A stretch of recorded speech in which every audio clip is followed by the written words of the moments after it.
So today, going to do a quick review about a knife I've been fortunate enough to check out for about 6 months now.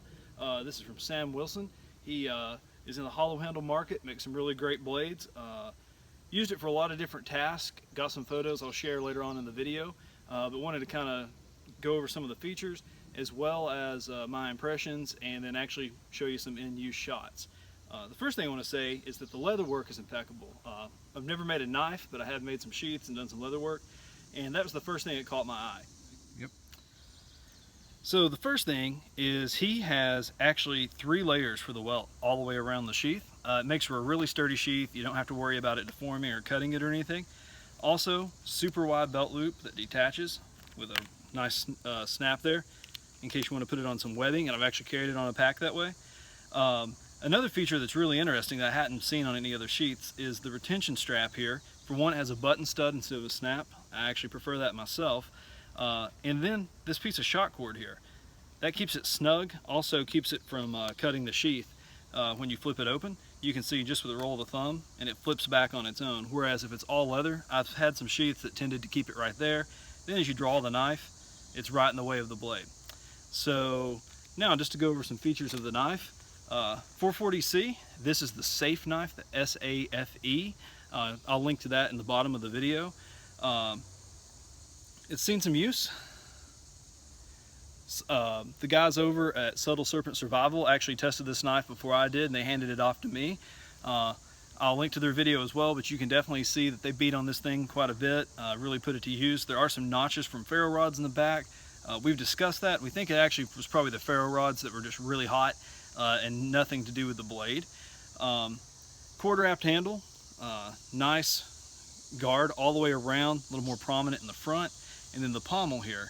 I will actually direct you to Sam's website for everything to do with the construction. He takes a really interesting kind of viewpoint on construction on these hollow handles, but I've seen in no way any weak points or any flaws in the construction. Obviously it's a hollow handle, and Sam has some really cool features. So it actually comes with a packet that you can fit in there that has like some needles and matches, and the whole thing is wax cloth so that you can use that for a fire starter. Here's a ferro rod. Something I thought was really cool is this threads into the handle. So I've got the ferro in there currently, but there's also an option for this sharpening rod. This diamond rod can be threaded into the same spot. I talked to Sam. He's also working on some cell needles and things like that. Or of course, if you wanted to carry more in the handle, you could just have that empty. This is actually one of the only 440C knives I've used in recent memory. During the review period, I've had to do very little edge maintenance, and I've been really impressed how a quick strop or a touch up with the diamond rod can get the edge back to popping sharp. From game cleaning to fire building to some carving tasks, this knife has really excelled. Did it zoom in good? Yeah. So yeah, I definitely want to show you this knife in use, but I want to go over a few more features. One thing I was kind of hesitant with when I first got this was the quarter aft handle. So I've had wrapped handles before with natural fibers and some synthetics. I was worried about it getting dirty and not being able to get that out and absorbing that, as well as scents, but that has not been the case. So I've used this to gut some trout, rinse it off like I would any other knife. You can't tell the difference. Used this in some really muddy lake bottoms. Just out one day, there'll be some pictures of that use. They're making a fishing spear. The mud came right out, and it really adds a positive grip. It's really humid today. I'm going to be really sweaty really quick, but it adds a lot. Another cool thing about the grips is Sam puts a micarta insert in here. So instead of it being that normal round like pipe that you're used to with hollow handles, this has a little bit of a taper. Got a lanyard hole, which I think especially for heavy use is great. What we're going to do is just a quick split wood fire. We've got our prep here, some shredded bark, going through the stages of wood. But wanted to show you that this hollow handle is just as tough as what you would think of with a lot of your more maybe woodscraft type blades. Flat grind. It's kind of developed a little bit of a wasp waste there from all the sharpening, but still cuts really well.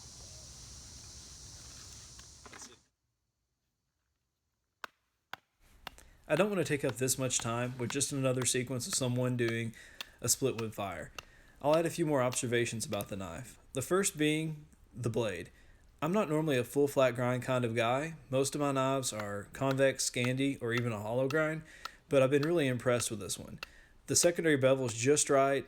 The blade's overall thickness really glides through everything I put it through, from cleaning trout to a split wood fire to like this to finer carving task. The second is the ergonomics of the handle. It was my misconception that these hollow handle knives were just broomsticks with something sharp on the end. That's definitely not the case. The micarta insert underneath the cord wrap, the overall diameter of the tube, and just the general balance of the knife make for a really comfortable tool no matter what I've needed it for. Yep. So I put some jute twine in there, obviously something you can keep in the handle quite a bit. I really like that it's kind of up to you, fishing kit, mashes, $200 to get a ride home, whatever you want to do. So let's see if we can get this bundle to take. Like I alluded to before, the ferro rods that come with these knives, they're really hot sparks. As opposed to the shower sparks that some of the more popular rods, you may only get a few from this rod, but it's definitely going to ignite.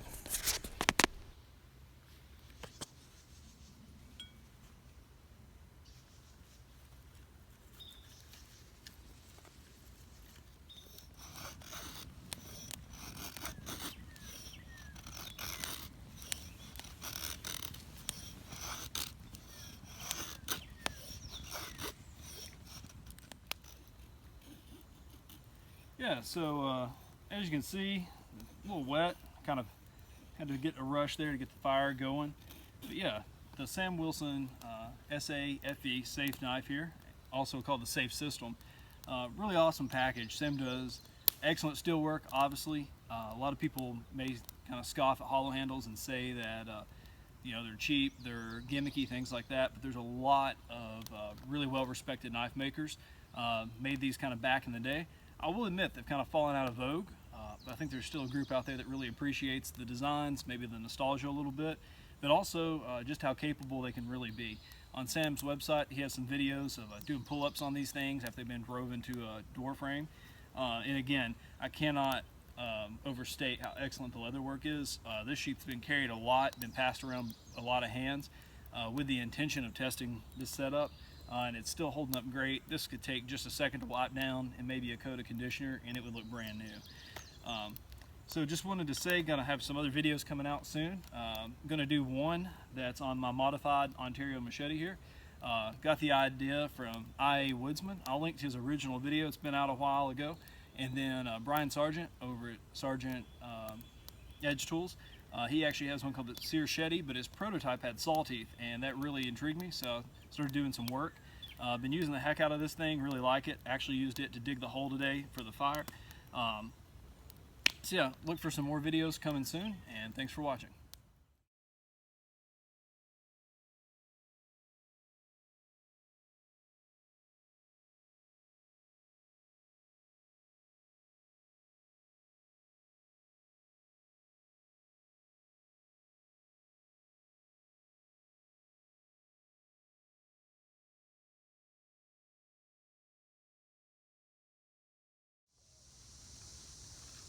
That's it.